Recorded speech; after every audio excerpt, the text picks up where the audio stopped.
all of you that are here. Ambrose Gray over there, that is now the Atlantic City chapter president and heads up our tech center. Reverend Sharpton wanted to come in today to make sure that you all got a copy of this new book that he just came out with, and so he's here. And so many of you remember entertainer Al Sharpton has accompanied him today. Let's give him a hand also. And so as always, I'd just like to give you these words. Reverend Sharpton's going to have a quick word or two that he would like to share, and he's going to go right into the book signing. We're going to try to do this real quickly because Reverend Sharpton has to be on a radio show where he's going to be doing his broadcast here in Atlantic City at the Hard Rock Casino. And so for those of you that are going to be involved with this, we're now going to have words from our leader, founding president of National Action Network, Reverend Al Sharpton.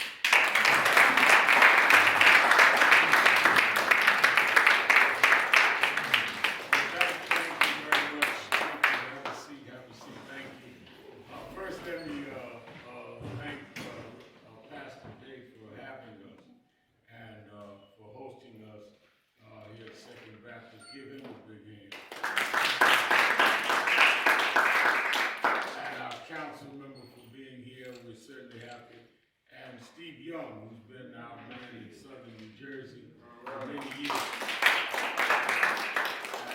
Steve Young and I go back about 30 years, been to jail together, helped make racial profiling an issue together. And sometimes when you are active, you don't get the credit you deserve. But Steve Young, every time I come to Atlantic City, I get a sad place in my heart for Big Mike. There was a time it was only Steve Young, Big Mike, and me that would go through this. I'll never forget Big Mike and my man Steve Young.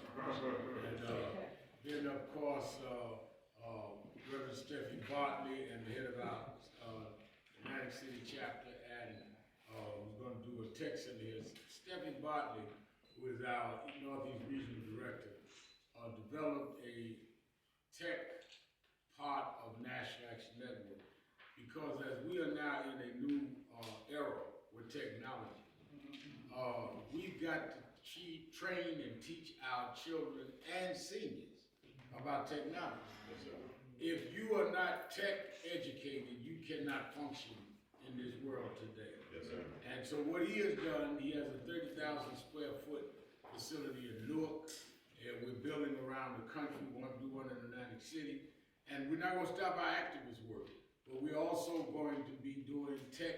We have tech buses to go out. Many of you may remember there used to be libraries on wheels when I was growing up. But we have it where we have buses go right up in the housing developments. Youngsters and seniors can come on the bus and learn how to use iPads and other technology, learn coding. And this is as much activism as anything else. Yes, because you cannot leave us where we are tech uneducated, and then we survive. Look what just happened in the pandemic. People would say, well, you don't come to work, don't come to school, you could do it viral. Well, if you don't know how to use virtual stuff, you cut out. Yes, sir. And a lot of our youngsters were in broadband deserts where we couldn't get the technology. So how do we hook up into it? So what Reverend Bartley has brought to our movement is very important, and to work with him and Reverend Dave on this has been something that we want to do nationally. Now, week after next is our national convention in New York, and a lot of that we're going to deal with that there, and Steve and all of us going to be dealing with voting. They're doing a press conference, I understand, today on voting, along with the People's Movement, and we certainly have to deal with voting rights.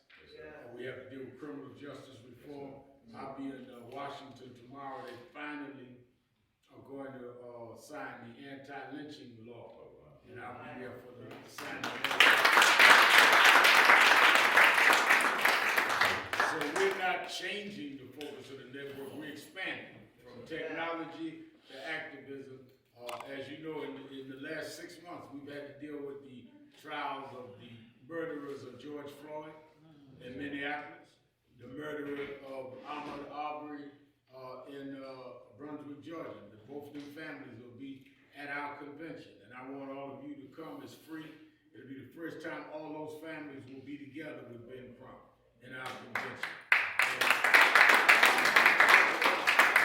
I want people to come because I want people to say to them, we're with you all the way, and welcome them to the Northeast, as well as we have 8 cabinet members: Secretary of Hood, Secretary of Education, Secretary of Transportation.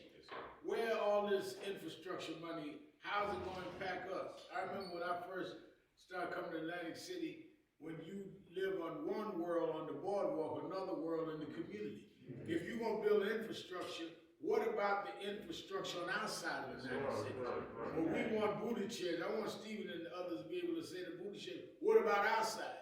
Don't fix the boardwalk and leave us in the gutter. This is why we're having a convention. So it's April 6th through 9th. It's free. All you got to do is get to New York and come. Hillary Clinton's going to be there and others. Lastly, I'm glad that Al Shaw is joining us. Al did a celebrity boxing match down here the other day and won the fight. So,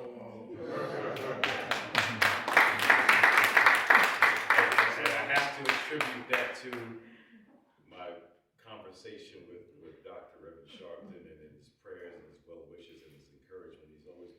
He's such a mentor and such an amazing, selfless individual that we just need to, his flowers need to come daily. So please, let's hear Reverend Sharpton, please. Al B said it helped, my conversation helped him. He did so well that I'm thinking about sending him out to help Chris Rock.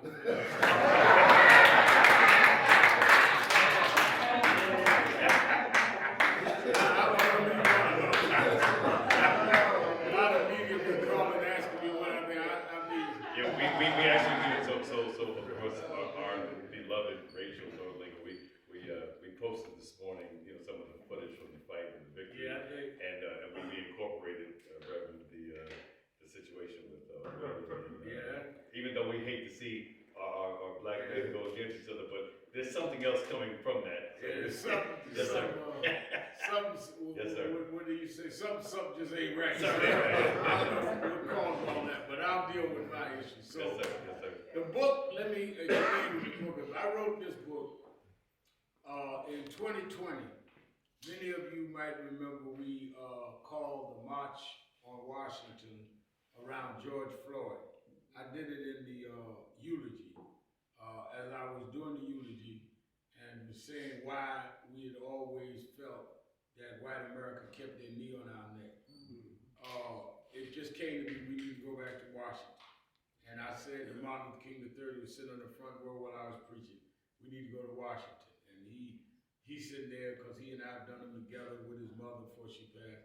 And he's sitting there, well, we have raised the money, we ain't done no logistics, and Al was announcing the march. And just on faith, and you know how that is, Dr. Day, I called it. And we ended up August 28th of that year with over 200,000 people in the middle of a pandemic. And we had to spend a lot of money testing people as they would come in, taking their temperature and all.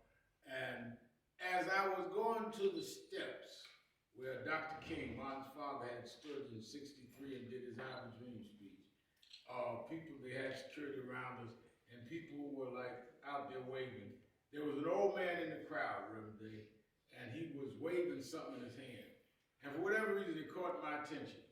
And I said to the security guys with me, I said, get that old man, what is he trying to say? And they brought him to me, and I said, well, how you doing, what is it? He says, I just wanted to say to you, here's a button. And I looked at the button and said, March on Washington, freedom now. He said, I wore this button in 1963 at the March on Washington with Martin Luther King, and I wanted to be here today with you. And he just got back in the crowd.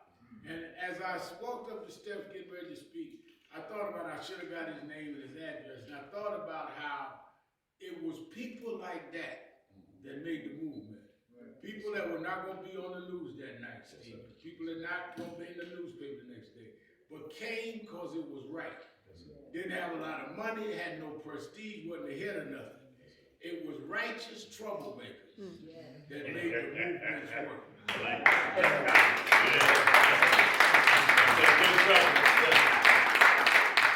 I want to write a book about people that people did not know about. I write about a lady named Claudette Carver.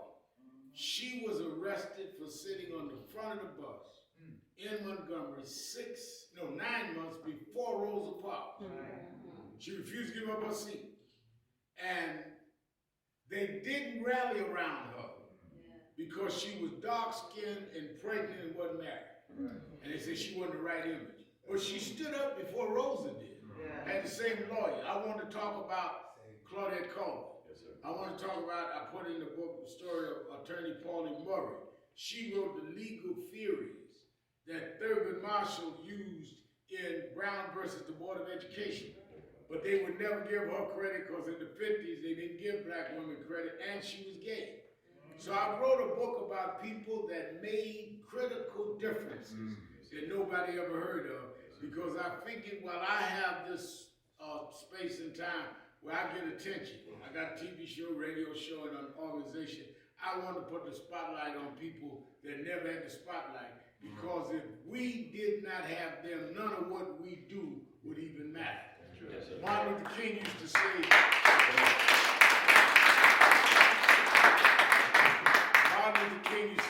if you call a march and nobody comes, you just going for a walk.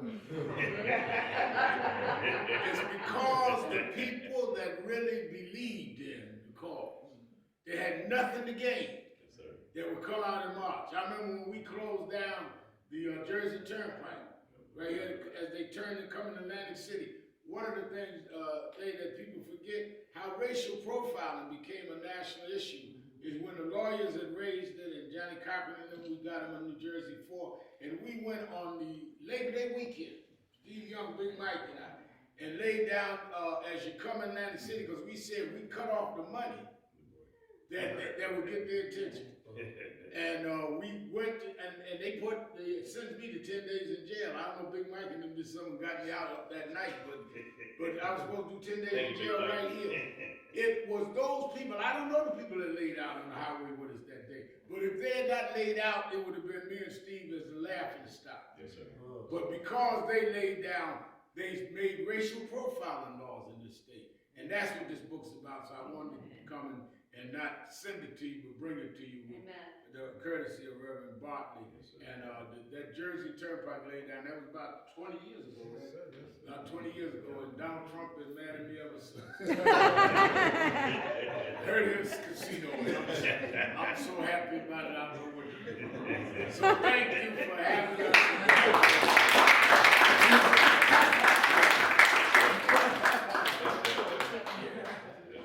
So, come on over.